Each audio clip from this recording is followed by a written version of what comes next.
você veio fazer aqui com o pessoal do Real Podcast.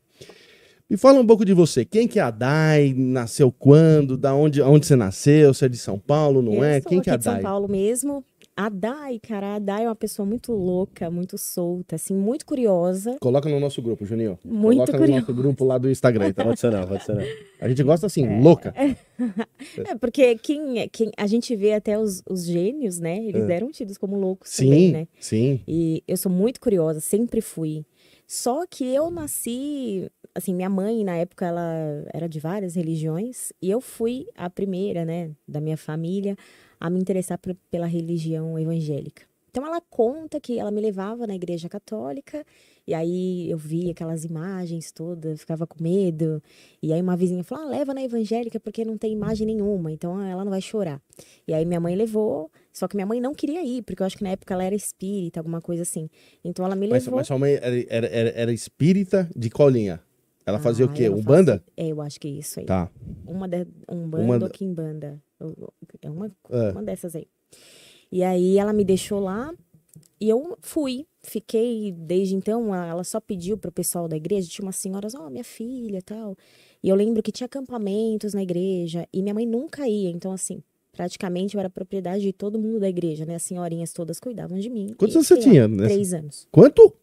3. Não, você tá de zoeira que sua mãe te deixou na igreja. Porque, assim, a gente morava... Alguém Traz cuida a mãe dessa dela doida. também pro grupo. Alguém cuida dessa doida. Aí a gente morava, acho que 3 casas pra baixo da igreja, né? Então, assim. Tá. A galera conhecia que era da rua ali perto, tá. E provavelmente também tinha alguma vizinha que conhecia sua mãe. Eu não lembro exatamente. Mas, assim, o meu contato com a espiritualidade surgiu nessa fase aí. Só que eu nunca saí disso, né? Eu cresci aprendendo a doutrina cristã. Só que naquela época já, o pastor pregava, eu super respeitava tudo. Só que eu me questionava a respeito de algumas coisas. Que nem, por exemplo, tem costume de, se você tá em pecado, você não toma ceia. Mas quem é que não peca, gente? Então não vai ter ceia pra ninguém. Assim, tem um ritual, né, que é tomar a ceia, que aí é um suco de vinho, um suco de uva que representa o vinho, o pão que representa o corpo de Cristo. Mas é a ceia ou é a hóstia lá? Porque na igreja é diferente? No católico eu não sei, mas na no católica evangélico é ceia. Então a gente come um pão e toma um suco de uva que representa tá, por causa o vinho. da Santa Ceia ali. Entendi qual que é. Então é assim, eles pegam um texto, né, um trecho da Bíblia que fala: examine-se, pois, o homem a si mesmo e tal. E se você achar que você está em pecado, você não toma ceia. Então ficava aquela coisa, julgamento, né? Porque eu me sentia assim, vamos supor, eu me sentia em pecado, eu ficava sentada porque eu não podia tomar ceia. E quem não estava em pecado ficava de pé para os diáconos passarem e servirem a ceia, né?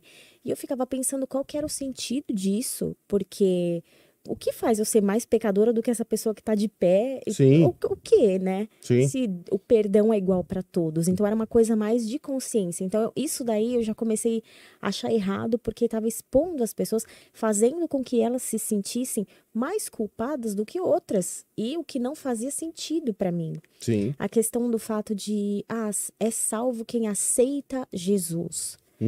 Se você não levantar sua mão, não aceitar Jesus, Jesus, assim, confessar publicamente, então você não tem a salvação. Ou seja, se você morrer, você vai para o inferno. Então eu cresci dentro dessa doutrina, respeitava, mas assim, eu sempre fui muito curiosa e eu ficava, gente, será que Deus está nisso mesmo? Porque eu sentia que no meu coração eu tinha uma atração, assim, por esse lado misterioso de quem é essa força que está além dos nossos pensamentos, que está além de tudo que o ser humano considera como inteligência. Sim. Deus, ou o todo, ou sei lá, como qualquer pessoa queira chamar, está além disso. É num grau que a gente não consegue alcançar. Só que tudo que a gente aprende é que ele é amor.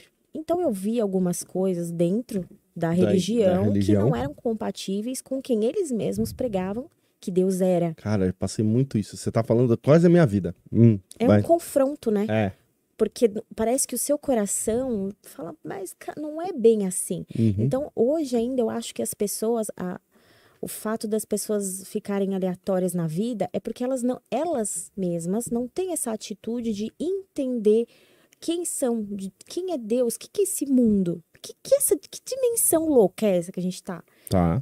Né? Então, assim, a gente vive uma vida aleatória E a terapia holística, né, já vou aproveitar o gancho aqui, ela tem essa conotação de trazer o homem para o conhecimento inteiro dele, do todo, né? Porque holista ou holística vem do grego holos, que significa inteiro ou todo. Então, quando a gente faz um tratamento de terapia holística, a gente, por exemplo, não vai tratar, eu tô com dor no braço, eu vou colocar um cristal aí e vou tratar. Eu preciso fazer uma pesquisa mais profunda sobre você para saber se isso tem um nível emocional, se é alguma coisa mais espiritual. Se é físico mesmo. Não, mas sempre vai ocasionar no físico, que é a última camada que a gente tem do nosso corpo. Certo. A gente tem várias camadas no nosso corpo. O certo. físico é o último. Então, quando você sente alguma dor, isso já começou em algum lugar até ocasionar no físico. Tá. Enfim. Então, naquela época, eu era muito curiosa. E foi nessa época que eu conheci o Daniel Mastral, né? Porque a gente estava num acampamento e ali tinha o dono da editora, estava lá, e ele levou os livros para vender. Ele levou o Filho do Fogo, que na época era o lançamento. Sim. E minha irmã que comprou, na verdade, né? Eu nem me interessei.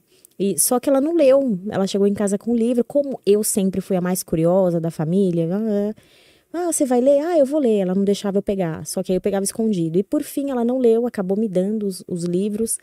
E eu me interessei mais ainda, né? Porque, na verdade, era um gancho mostrando que existe outro lado, né, da moeda. Sim. Só que o que me interessava não era a maldade, era como é que eles conseguem fazer isso? Porque se Deus é tudo que existe, então isso daí, de alguma forma, pode estar sendo pervertido. Não é que ninguém possa fazer, é que a gente pode fazer a mesma coisa, mas uns usam para o bem, outros usam para o mal. Sei. Né? Livre-arbítrio. Isso. Então, ali eu já percebi que alguma coisa tinha mudado na minha cabeça, que já era preparada para curiosidade, né? Mas eu continuei por muito tempo ainda, depois que eu li o livro, os pastores na época falavam que eu ia para o inferno. Que tipo de leitura era aquela que eu levava? Mas você mostrou porque você estava lendo? Porque eu morava, nessa época que eu já tinha um livro, a gente tinha mudado do bairro. Então, demorava muito da minha casa até a igreja. Então eu ia lendo, não dava para parar de ler. Não dava para parar de ler. É muito bom. Então a história te envolve. É muito envolvente. Então assim, eu aproveitava o caminho, né? Certo. Eu ia lendo no ônibus, então eu chegava com a Bíblia e o livro em cima. E o pastor me chamou de canto. Sensacional. Me chamou de canto e falou: olha, Daiane, não tá legal essa leitura que você tá tendo, isso daí não vai te edificar, você tá lendo sobre o diabo. E eu fiquei olhando pra cara dele assim e falei: tá, então, e aí a gente não acha bom você ficar incentivando os jovens a ter a mesma leitura, mas olha que engraçado, né? Era a mesma igreja que tinha como preletor do acampamento o editor do livro do Daniel. Eles convidaram. Então, assim, totalmente desproporcional. Sim.